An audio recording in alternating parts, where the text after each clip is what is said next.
Good Morning Northwest Morning Sprint is brought to you by Bill's Heating and Air Conditioning. It is 6:53, time to get you ready to take on your Tuesday with the Morning Sprint. Mark Peterson has some mild and breezy conditions in the forecast, and Destiny Richards is live at the Evening Light Lavender Farm this morning. But first, to Olivia Roberts with a new mask policy starting today. Starting today, all restaurants and stores in Washington will require you to wear a face mask inside. If you refuse, expect to be turned away at the door. It's the latest mandate from Governor Jay Inslee, who hopes a mandatory mask policy will help slow the spread of COVID-19 in the state.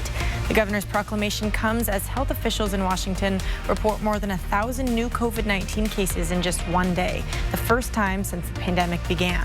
If you're worried you could be infected, you have the chance to be tested for COVID-19 curbside today. Each Tuesday, Wednesday, and Thursday, a different school in Spokane will be the location for free testing. Today through Thursday, it's Holmes Elementary. Screenings will take place in the parking lots of 8 elementary schools until the end of August. If you're uninsured or have no access to testing at a clinic, these sites are for you. You can find more information about these testing sites as well as the governor's new mandate on KXLY.com. Here in Spokane County, the health district is reporting 70 new cases of COVID-19. That brings the total of confirmed cases to just fewer than 1,800 with 39 deaths. Right now, there are 38 people in the hospital. 18 of those are from Spokane County. In North Idaho, a record 90 people tested positive for the virus. That's the most in a 24-hour period. The Panhandle Health District says 511 people in the region have tested positive so far. Currently, 4 people are being treated in the hospital. And breaking news about the tragic mid-air plane crash in Coeur d'Alene.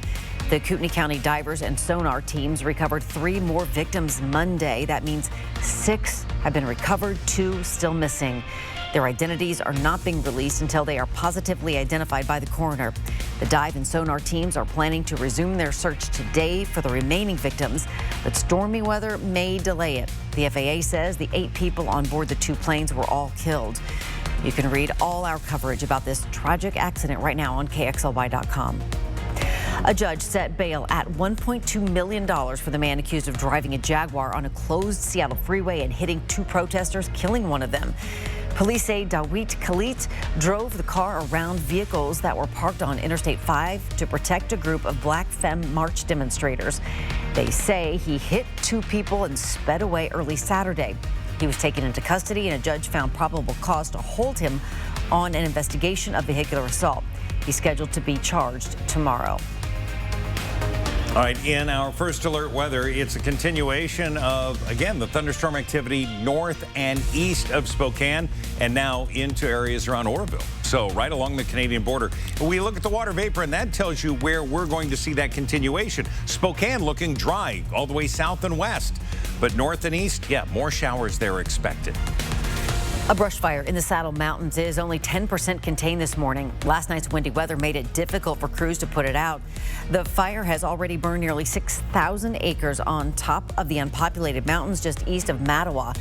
No evacuations have been requested. No homes are threatened at this time. Crews will continue working on the west slope area of the mountain and ask the public to stay away from that area. 2 weeks ago, the Spokane City Council narrowly passed an ordinance limiting so-called mosquito alarms downtown. Mayor Nadine Woodward has now blocked their efforts with a veto. The mosquito alarms are used to deter loiterers. Some council members felt they unfairly target young people because their frequencies are often only heard by younger people. The council now has 30 days to consider responding to the veto with a possible override, but they need 5 votes. The Evening Light Lavender Farm You Pick Festival may be canceled this weekend, which would have had music, vendors, and food, but there's still plenty of lavender that you can enjoy here all summer. You can pick this weekend with extended hours from 9 a.m. to 6 p.m. Just make sure you're following all the Phase 2 guidelines that they will have in place here. For all the information on how you can enjoy your time safely, visit this story on KXLY.com. Coming up next on Good Morning America, the latest on Fort Hood soldier Vanessa Guillen. Calls are growing for the military to be held accountable for her disappearance and death as one of the suspects in the case makes her first court appearance. We'll be right back with a final look at your forecast.